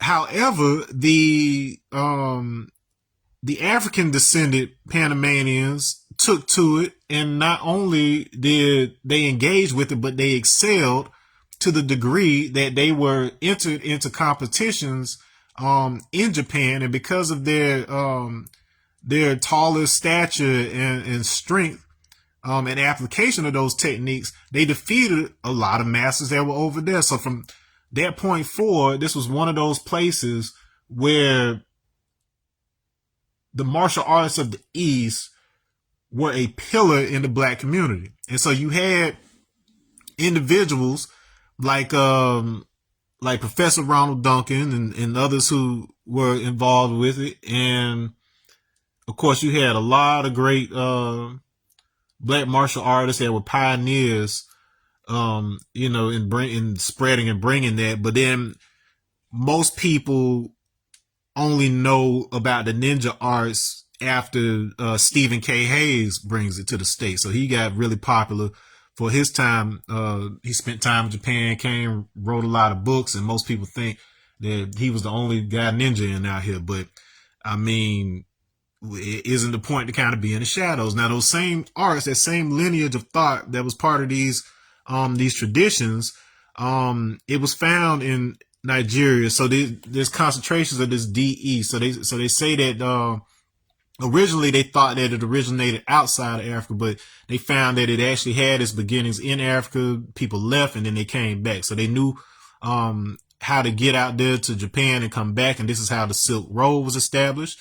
You basically had what's called the Nilotic Highway, where you go north and south along the Nile.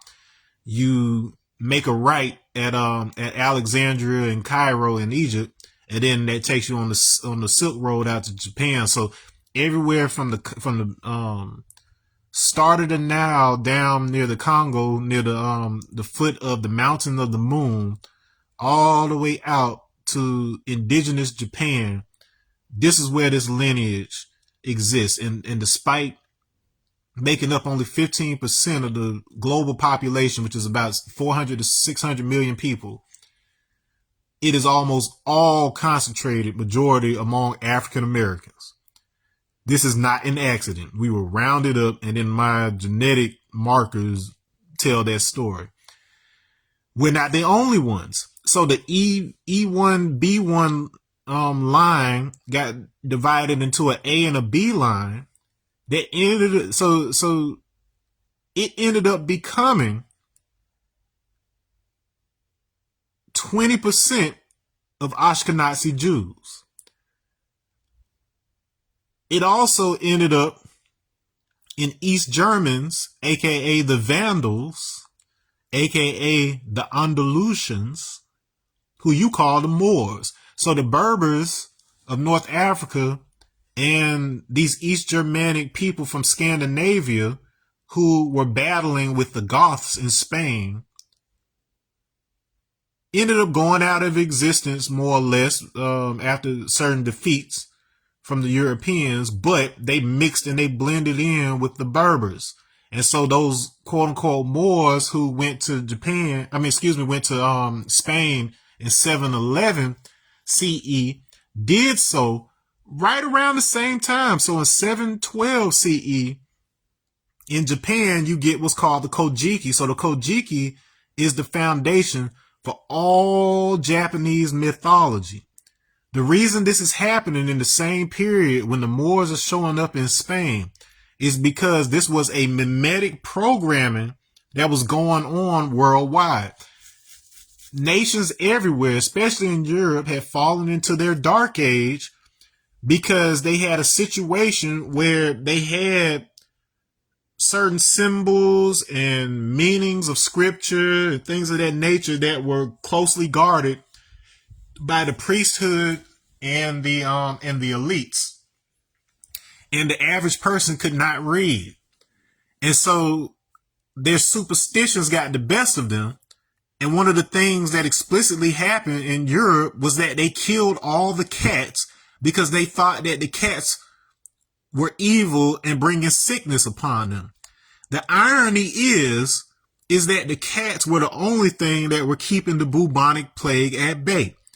The rats of Europe carried fleas that in turn gave the people the bubonic plague.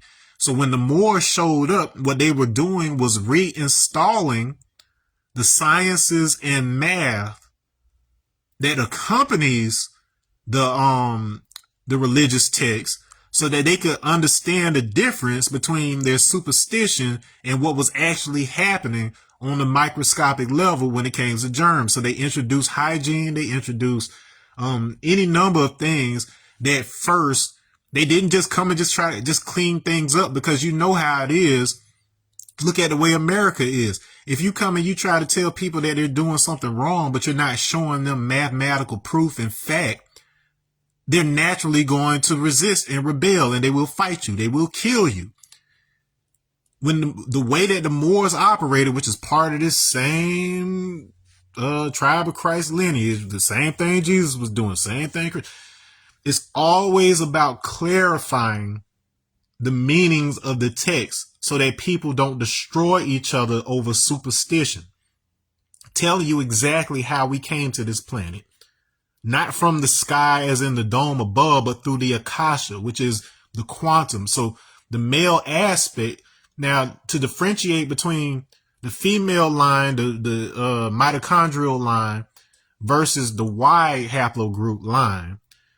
Women, you are the physical human of this planet. You are the physical template. So the species that evolves as the earth vehicle, the vessel on this planet, is through you. You are the evolutionary map. The problem is that you also have the ability to adapt and just change into just about anything, any type of form. This is why we had so many different types of Homo hominins, human species on the planet, Neanderthal, Denisovan, whatever else, Homo erectus. We had so many of those because the female side of things has the ability to recombine DNA in such a way to where if there are mutations, she's able to stabilize them with her 2 X chromosomes. If there's something wrong with one of those X chromosomes, it still has another good copy. When it comes to the Y chromosome line, and this is the reason why when we talk about God in the physical, it always deals with mother and child. That is the purpose of the star and crescent on Islamic flags. This is why it represents Earth. It's because, again, the father aspect, the masculine aspect when it comes to the universe, does not interact directly with this plane. It instead provides the instructions. It provides the algorithms. Any story you've ever heard about dragons, and it's Shindo Tada Hazomi, if you want to look up his stuff, matter of fact, I want to play a video of his. If you look up his stuff, he talks about dragons a lot of time, and it sounds wild, but him and his wife talk about how algorithms are themselves dragons because they are oscillations, they are vibrations. Anything frequency. Remember the Dogon Egyptian teacher. Now, I will say this about Shindo. While he is on the right track, he has not gotten the full language because this is stuff that he is decoding from his family lineage and the knowledge they preserve and stuff. So he is right on point. But it's just certain parts that you have to get from the African leg of this that he just hasn't gotten yet. And I've actually sent him some stuff. So if you so please support his stuff.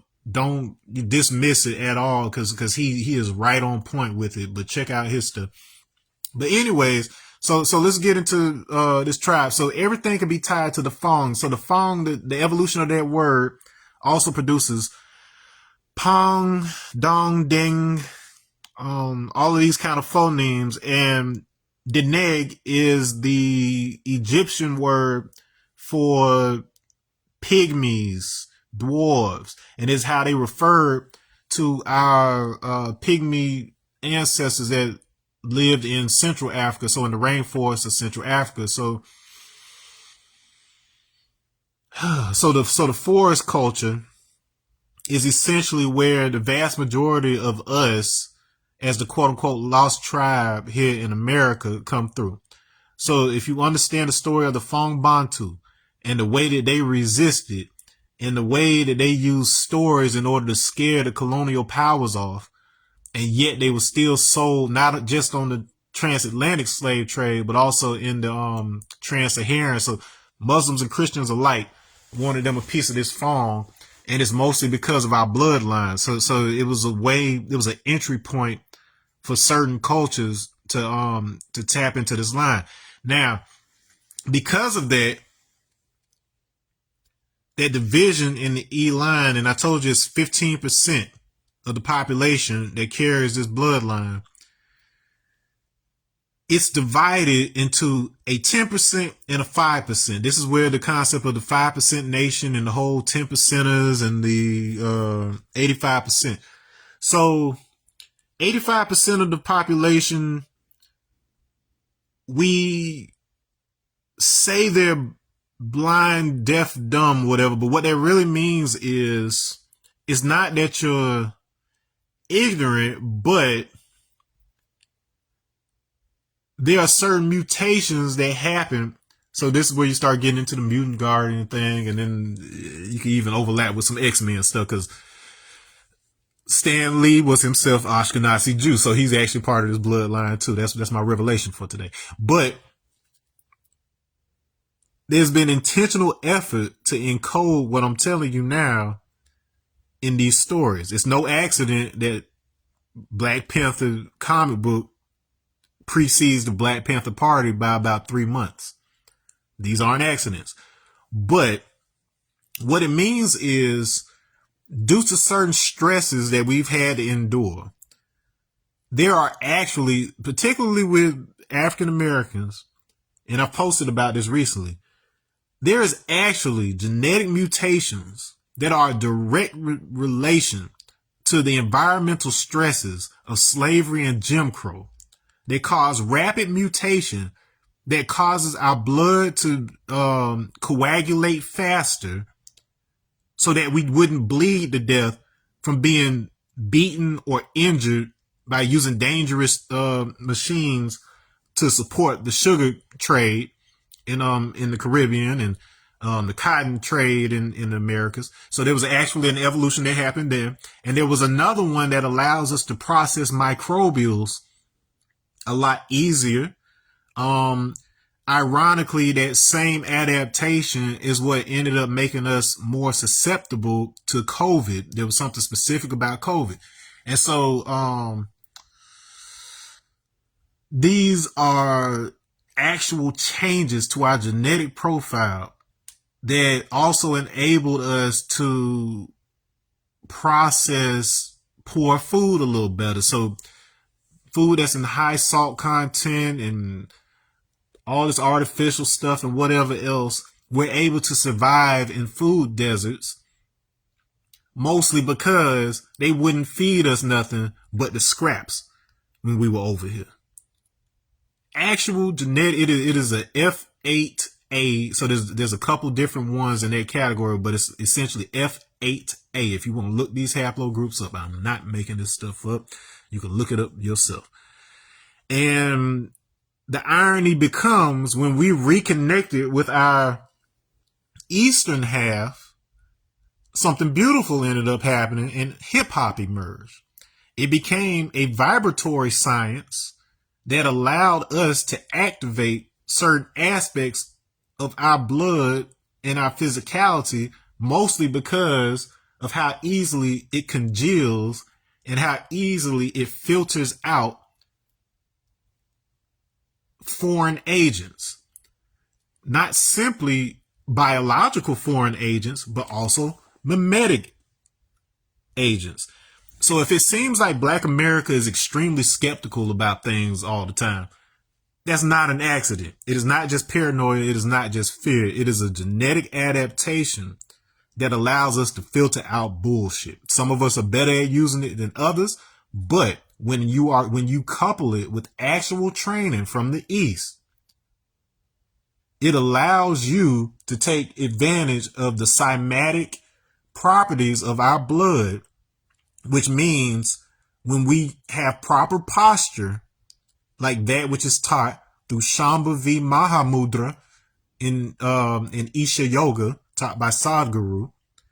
When we have proper posture and we know the correct angles to place our to tilt our head and how to hold our mudras on our fingers, when we have proper posture, we're able to send sound through our body through the chanting of Om, which is not just O-M, but it is actually A-U-M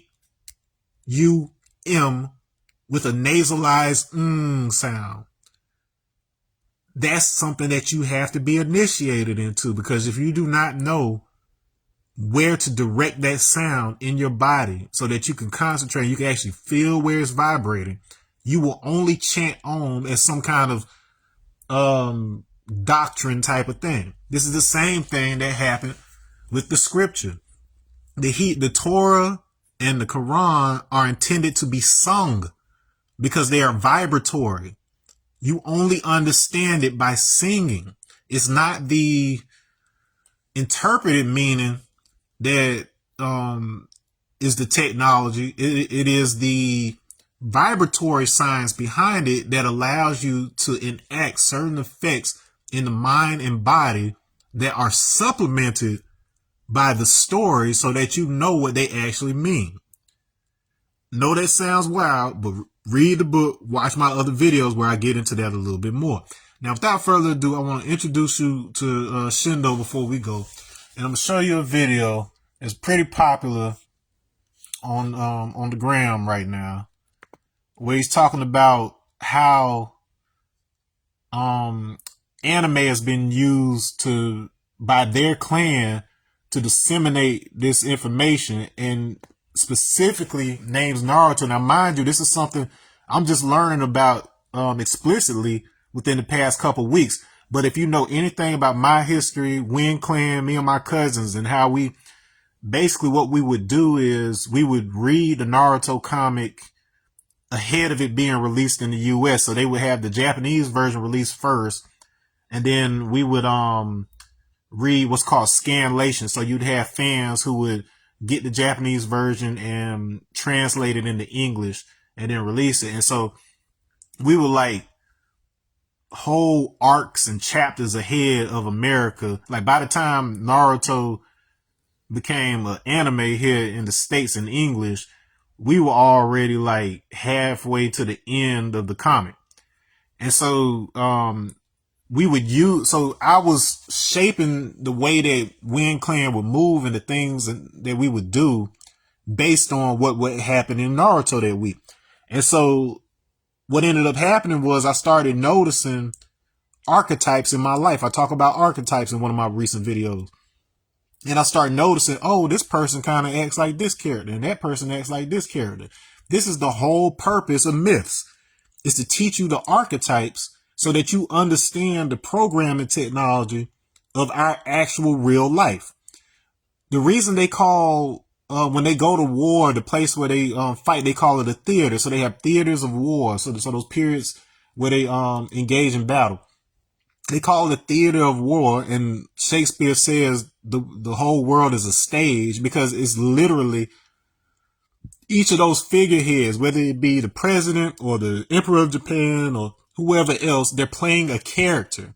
It is an office that they pass on to somebody else, and then the person who succeeds then plays that same character in the function of their country. So stuff that we're thinking is just literary devices, even using the word literary devices, quote unquote, not realizing they are actual technology, actual analog technology that is used to program reality. So what they do is they scale that up. So they take what you're doing on the bodily level in order to regulate your own internal, not just health, but the way that your mind filters symbols. And they're scaling that up to be able to control society on the global level, on the government, on the political level. This is what all these stories are trying to warn you about. Now, that's not necessarily a good thing or bad thing. It's just that when people use it badly, we get what's happening in the world today. Now, I told you this bloodline is 15% of the population.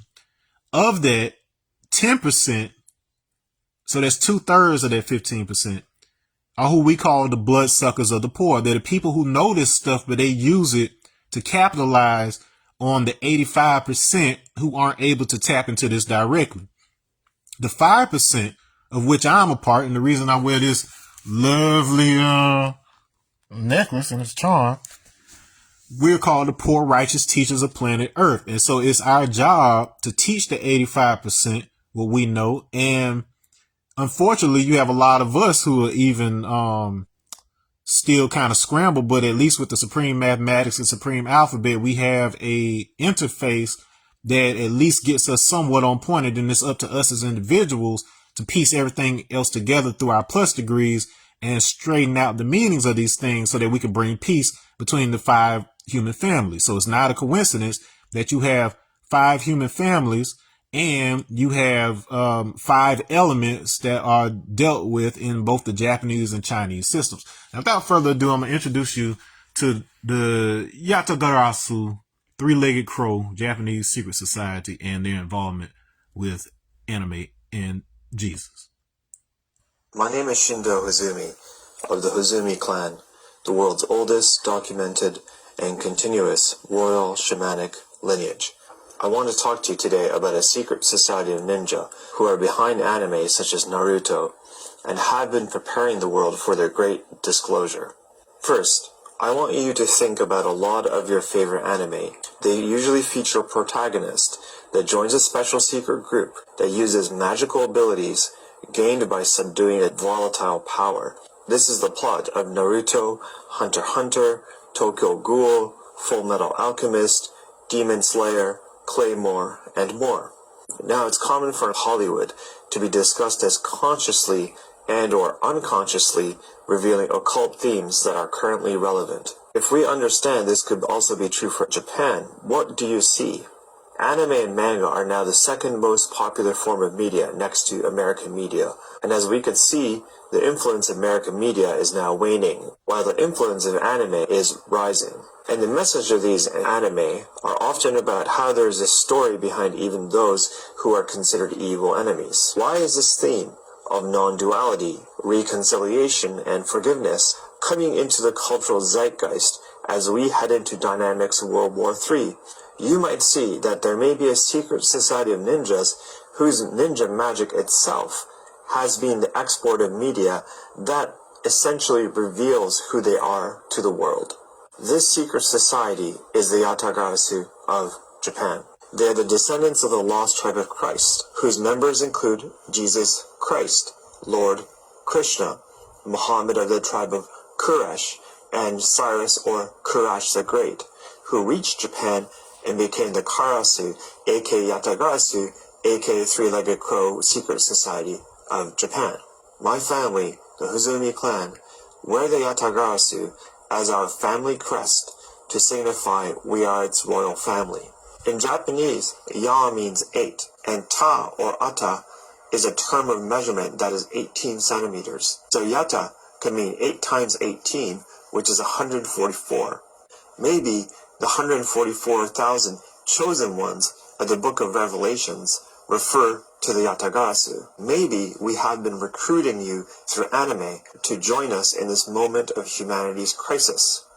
Our purpose is to remind humanity we are all one family, even if there has been a lot of strife and pain between us. We have a lot to face together in the coming years, including the technological singularity and the next pole shift since the great flood of the Younger Dryas. If you'd like to learn more, please go to our website at www.lumu.io or look at our other posted videos on this subject. My name is Shindo. Okay, and I want to show you one more before I leave Shindo and let you. That was a nice one on Yasuke. We want to look at this one. Hip-hop and samurai connect through ancient Egypt. So he talks a little bit about these bloodlines. My name is Shindo Hozumi of the Hozumi clan. Today I wanted to talk to you about how hip-hop and samurai are secretly connected through ancient Egypt. In previous videos, I talked to you about the Karasu, or the Great Crow Secret Society of Japan. They are hidden descendants of Jesus Christ, Lord Krishna, Muhammad of the tribe of Quraysh, King Cyrus or Quraysh the Great. The Hozumi clan carry the emblem of the Great Crow to indicate that we are the lineage of this hidden tribe of Christ in Japan. The Hozumi clan's military, the Mononobe clan, are said to be the origins of Mononofu, or samurai, said to originate from the Hebrew Shamurai, meaning protector. A few years ago, when I met Master Tenyu Hozumi, the 73rd head of my family, he said that the Mononobe clan conduct war by serving wine and invite others to have a party or a ceremony and mix bloodlines to settle conflicts peacefully. This immediately reminded me of the hip-hop tradition of settling conflicts by having an MC or dance battle. My theory is that this tradition split off in ancient Egypt from the group that went to Japan and developed in Kemet and in Yoruba culture and eventually came to the US to become Black American folk culture. Genetic mapping of the ancient Japanese Jomon people supports this theory. The predominant paternal bloodline group of the Jomon people comes out of the African haplogroup AB, which travels to New Zealand, Australia, becomes C, and then goes to Japan to eventually become D. Now only seen in Japan, Tibet, and the Andaman Islands Jarawa tribe, and they're essentially black. The related haplogroups of D, DE, and E are seen predominantly in the Middle East and Africa, spreading from around Egypt. D left Japan, ended up in the ancient Near East, then eventually traveled back to Japan. This group changed ethnicities because they mated with women of different ethnicities along the Silk Road. There was another group that stayed out in the Middle East and Africa. The proof of this is that the ancient name of Upper Egypt, Tishamau, meaning the land of reeds, is exactly the ancient original name of Japan and Japan's oldest official records. My name is Shindo Hozumi. And that is not cap at all. I have confirmed that. I confirmed the etymology on those, researched into the Egyptian words. I have researched into the Japanese. I have scoured this stuff before bringing it to you to confirm that this ain't cap. And this is mind blowing because it connects to everything that I've been telling y'all.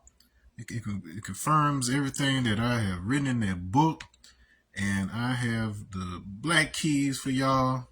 And we'll get into that a little bit more. But the last thing I'm going to hit you with before we get out of here so that you're not overwhelmed is just a little bit of receipts. Just so you know, I'm not just a messenger of this, but I am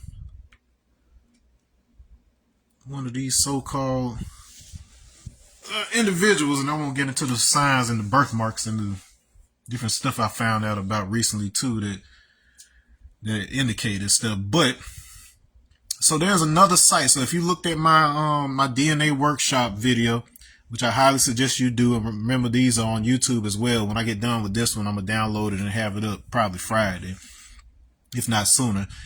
But I showed you DNA tools that you could use if you've already gotten your results from a site like Ancestry.com. You can upload them into certain sites that were created by open source people who understood that the story of people like myself doesn't start 300 to 500 years ago. Like, you have to get into ancient genetics to truly understand the story of the black people in America today. And so among those tools, you have one that's called morallydna.com. Now, unlike the GED match site that I showed you in the last video, Morley DNA is able to pinpoint exactly what your Y haplogroup is. Okay. And so to distinguish whether you're a part of this tribe that I'm talking about, you're going to look for your most likely candidate to be something in the E family or the D family. And as you can see, I'm E all day. Now, there's other possible matches, because basically what it does is it detects the patterns in your profile, and then it gives you a ranking of what your final haplogroups likely are involved in. But the same markers that appear in my profile appear in both the E1B1A side and the E1B1B side. Of course, I'm E1B1A, but the fact that we still have a profile similar enough to these shows that those specific Ashkenazi Jews and East Germans and Norse type, I wouldn't say necessarily Vikings, but it isn't as simple as, oh, you're either black or white, because we mix with certain groups. But what happens is, when we're mixed in with other societies, it's easy to conflate them. And if you were a group of people who were trying to eradicate their group, you would simply target an entire group based on their skin color. And then secretly, while that's causing distraction, you're really looking for these right here. But then the fact of the matter is, we've typically held an esteemed position in a number of faiths and cultures, and there actually appears to be some level of protections that happen. So whereas, especially in my life, where it seems like I've just been lucky with meeting stuff and meeting people and getting to go places, without spending any money and just different stuff like that. My biological father, I didn't know him well, but he was a very stealth Freemason and military man. So my boss says all the time, this man had eyes everywhere. I don't know what he had going on. He passed allegedly in 2019, but we won't even get into that story there. But if I got quote unquote ninja blood, and to distinguish that, now ninja, even though that's the Japanese leg of this,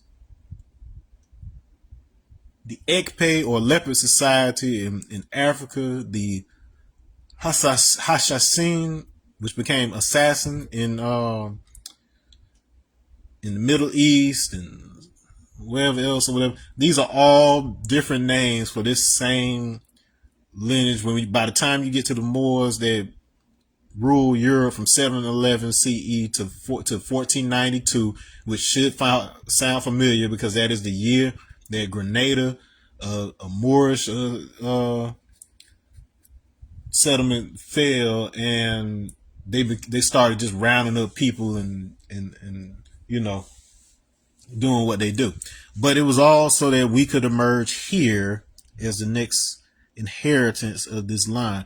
But case in point, if you look here, markers that if you're part of my Ayong, which means clan, if you get your results and you put it in here, use these Morley DNA tools for your Y DNA, you need to look for P115.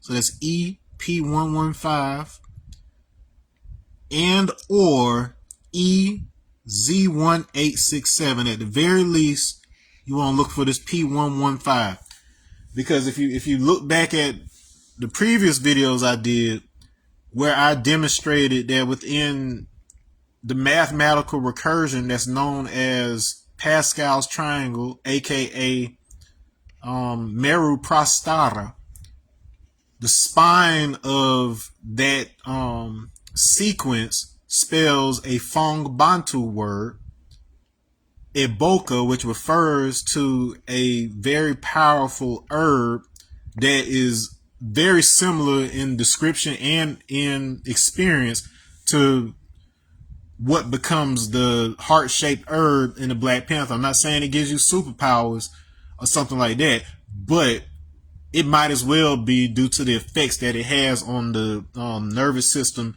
and the psyche to basically reset the nervous system so that you can filter things.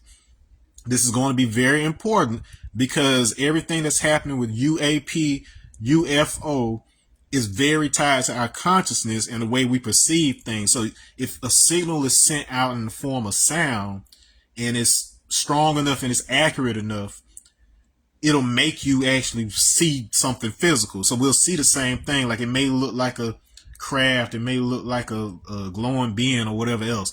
But if you've been calibrated properly, you'll see it for what it is.